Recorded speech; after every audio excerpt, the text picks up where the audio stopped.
Welcome, everybody. Please have a seat. It is a great pleasure to be with so many outstanding innovators and inventors, and I'm glad we could convince them all to take a day off to accept our nation's highest honor when it comes to inventions and innovation, and that is the National Medals of Science and the National Medals of Technology and Innovation. It's safe to say that this is a group that makes all of us really embarrassed about our old science projects. You know, the volcano with the stuff coming out.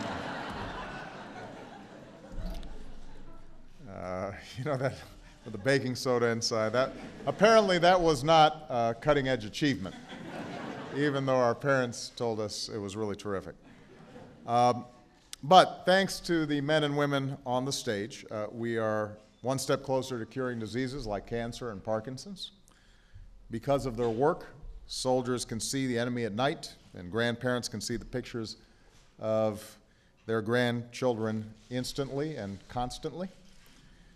Planes are safer, satellites are cheaper, and our energy grid is more efficient, thanks to the breakthroughs that they have made. And even though these folks have not sought out the kind of celebrity that lands you on the cover of People magazine, the truth is that today's honorees have made a bigger difference in our lives than most of us will ever realize. When we fill up our cars, talk on our cell phones, or take a life-saving drug, we don't always think about the ideas and the effort that made it all possible. We don't always ask ourselves how many sleepless nights went by and how many family dinners were sacrificed. But the folks behind me, they know. They worked those long nights. They made those sacrifices. They took on those challenges and ran those experiments and devoted their lives to expanding the reach of human understanding. And that's why we recognize them today. Because America's always been a place where good ideas can thrive and dreams can become real, where innovation is encouraged and the greatest minds in the world are free to push the very limits of science and technology. To understand that, you don't have to look any further than the people on this stage. 3/4 of our honorees were born outside of the United States, from China, Germany, India, Canada, and England. They searched for the best universities and the most advanced labs, and they found them here because America is the best place in the world to do the work that they do. And now more than ever, it's critical that we make the investments necessary to keep it that way. We live in a global economy where companies and factories can be located anywhere there's an internet connection. And to compete in that economy, we can't cut corners by paying workers less or building cheaper products. We won't be able to engage in a race to the bottom. That's not who we are. The key to our success has always been and always will be our unparalleled ability to think up new ideas, create new industries, and lead the way in discovery and innovation. And that's how the future will be won. Right now, unfortunately, barely more than 1 in 10 of all undergraduate students are enrolled in what we call the STEM subjects: science, technology, engineering, and math, areas that will be critical if America is going to compete for the jobs of the future. And that's troubling, because no matter how many great minds we attract from around the world, it won't be enough if we can't grow some here at home. And that's why we've worked to make college more affordable, why we've set a goal to train 100,000 new teachers in the next decade, and started a race to the top to encourage schools to improve the way they teach these subjects. That's why we're working with businesses to train more engineers and help communities, colleges provide more workers with the skills that businesses need. And just as we're working to cultivate the next generation of thinkers, we're also working to fast-track the next generation of doers. We've made historic investments in technology and research, made the most meaningful reforms to our patent process in 50 years, and made it easier for entrepreneurs to turn new ideas into new businesses and new jobs. I want to thank someone who helped make that happen. NASA Administrator Charles Bolden is here, and we're very pleased to have him as well. As the men and the women on this stage will tell you, nobody gets here on their own. Each of them succeeded because they had a great teacher or a great mentor or a great partner. Some of them don't have to look far for inspiration. In fact, I hear that Jackie Barton's husband won the same award she's getting today in 2006. And they plan on displaying their medals next to each other on a mantle at home, which I would imagine will intimidate dinner guests. And just as each of today's honorees has had someone in their lives who lit a spark or kept that spark burning, they've paid it back by inspiring somebody else. When Peter Steng won this award, he made sure to thank the 100 postdoctoral and PhD students he's mentored over the years because, as he said, this recognizes their work as well. When Jay Baulinger first got interested in physics by picking up a book at the local bookstore, he remembered that, and he now tells his students to go beyond the curriculum and come up with ideas of their own. When Richard Tapia remembers what it's like growing up as a son of Mexican immigrants, and the first one in his family to go to college. Today he's a world-class mathematician, but he, because of those memories, helps more young people, especially women and minorities, to get involved in math and in science. And in the end, that's what this today is all about. One of the best ways we can inspire more young people to think big, dream big dreams, is by honoring the people who already do. Folks who are smart and aren't afraid to show it, but also folks who've taken that brilliance and gone out and changed the world. Because that next generation is already coming. They're already knocking on the door. A couple of weeks ago, I got a chance to meet the winners of the Google Science Fair. I want to point out that all three of them were girls. And they had beat out, right? They had beat out 10,000 other applicants from over 90 countries. So I had them over the Oval Office, and they explained their projects to me, and I pretended that I understood. One of the winners, Shri Bose, did her first experiment in second grade by trying to turn spinach blue. In fourth grade, she built a remote-controlled garbage can. And for this science fair, at the age of 17, she discovered a promising new way to improve treatment for ovarian cancer at 17. And she also told me very matter-of-factly that she'll be going to medical school and getting a doctorate, and I suspect she will do so. She did not lack confidence. And it's young people like Shri, but also the people on this stage who make me incredibly hopeful about the future. Even at a time of great uncertainty, their stories remind us that there are still discoveries waiting to be made and unlimited potential waiting to be tapped. All we have to do is encourage it and support it. So I want to congratulate today's honorees for their extraordinary and inspiring work. We could not be prouder of all of you. And now it is my privilege to present the National Medals of Science and the National Medals of Technology and Innovation.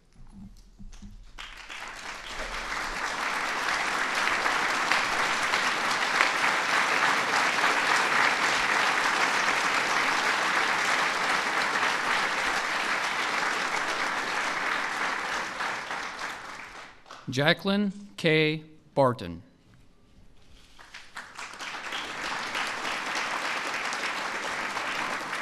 The 2010 National Medal of Science to Jacqueline K. Barton, California Institute of Technology, for discovery of a new property of the DNA helix, long-range electron transfer, and for showing that electron transfer depends upon stacking of the base pairs in DNA dynamics. Her experiments reveal a strategy for how DNA repair proteins locate DNA lesions and demonstrate a biological role for DNA-mediated charge transfer.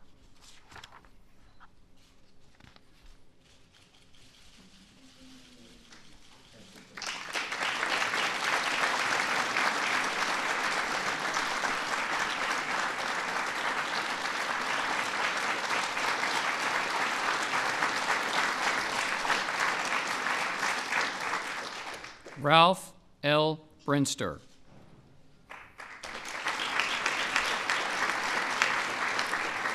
The 2010 National Medal of Science to Ralph L. Breinster, University of Pennsylvania, for his fundamental contributions to the development and use of transgenic mice.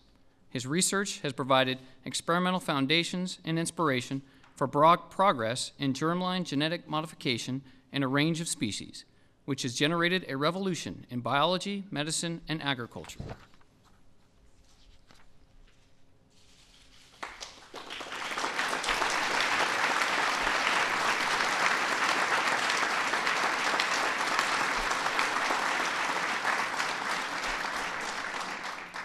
Xu Chen.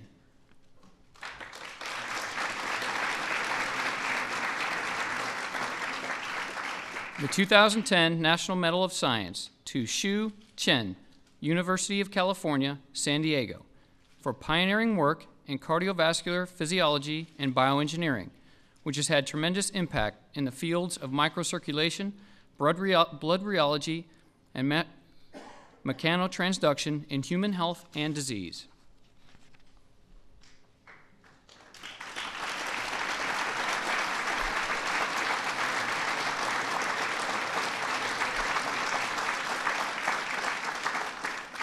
Rudolf Janisch.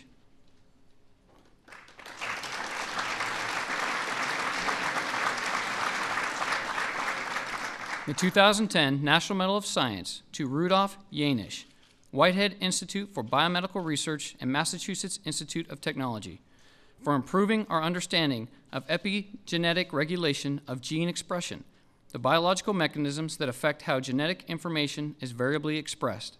His work has led to major advances in our understanding of mammalian cloning and embryonic stem cells.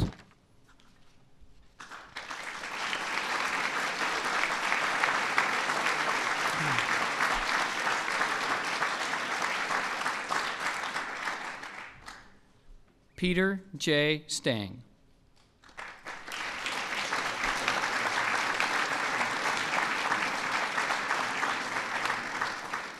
The 2010 National Medal of Science to Peter J. Stang, University of Utah, for his creative contributions to the development of organic supramolecular chemistry and for his outstanding and unique record of public service.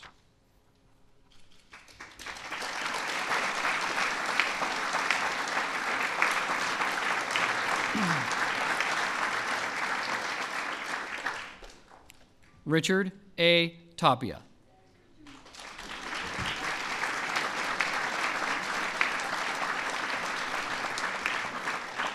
The 2010 National Medal of Science to Richard A. Tapia, Rice University, for his pioneering and fundamental contributions in optimization theory and numerical analysis, and for his dedication and sustained efforts in fostering diversity and excellence in mathematics and science education.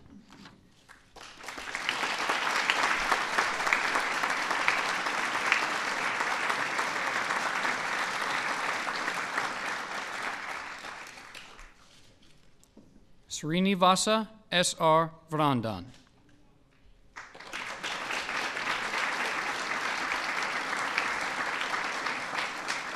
The 2010 National Medal of Science to Srinivasa S.R. Vrandan, New York University, for his work in probability theory, especially his work on large deviations from expected random behavior, which has revolutionized this field of study during the second half of the 20th century and become a cornerstone of both pure and applied probability.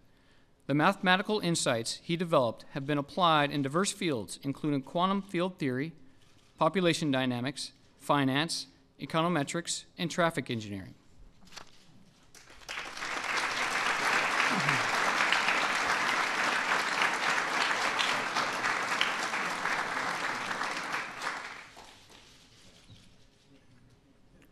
Rakesh Agrawal.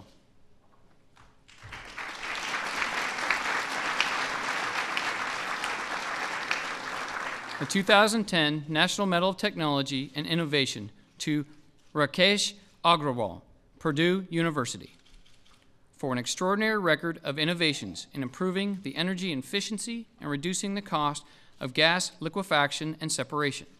These innovations have had significant positive impacts on electronic device manufacturing, liquefied gas production, and the supply of industrial gases for diverse industries.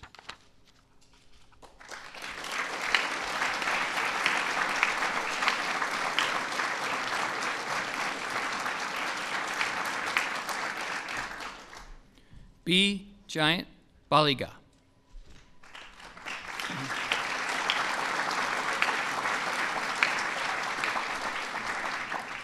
The 2010 National Medal of Technology and Innovation to B. Giant Baliga, North Carolina State University, for development and commercialization of the insulated gate bipolar transistor and other power semiconductor devices that are extensively used in transportation, lighting, medicine, defense, and renewable energy generation systems.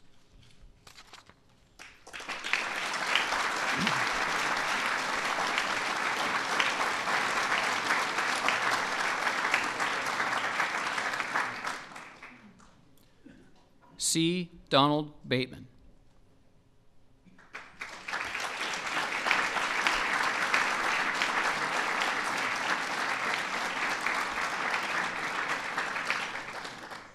The 2010 National Medal of Technology and Innovation to C. Donald Bateman, Honeywell, for developing and championing critical flight safety sensors now used by aircraft worldwide, including ground proximity warning systems and wind shear detection systems.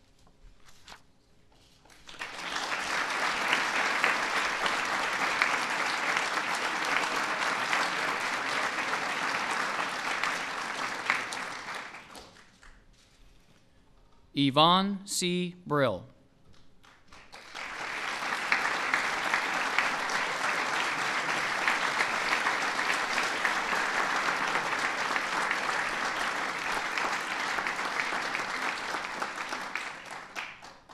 The 2010 National Medal of Technology and Innovation to Yvonne C. Brill, RCA Astro Electronics, for innovation in rocket propulsion systems and geosynchronous and low Earth orbit communication satellites, which greatly improve the effectiveness of space propulsion systems.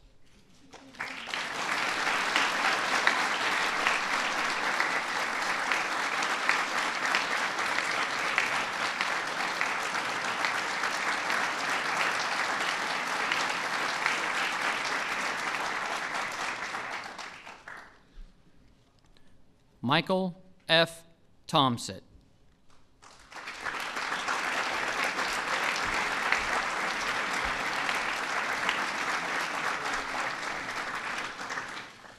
The 2010 National Medal of Technology and Innovation to Michael F. Tomsit, Theramanager, for pioneering work in materials and electronic technologies, including the design and development of the first charge-coupled device imagers.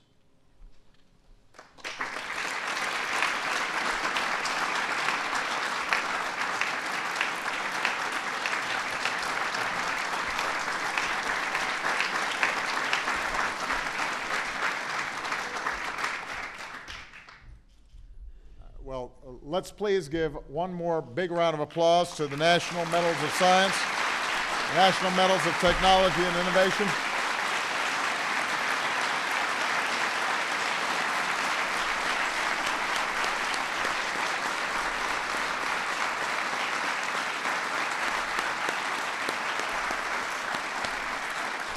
We are very proud of them, and I hope all the young people who are either watching or who are here today take inspiration from the extraordinary work that they do.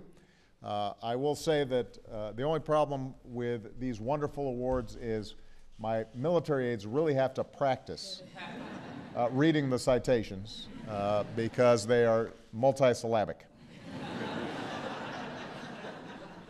But you did good. All right. With that,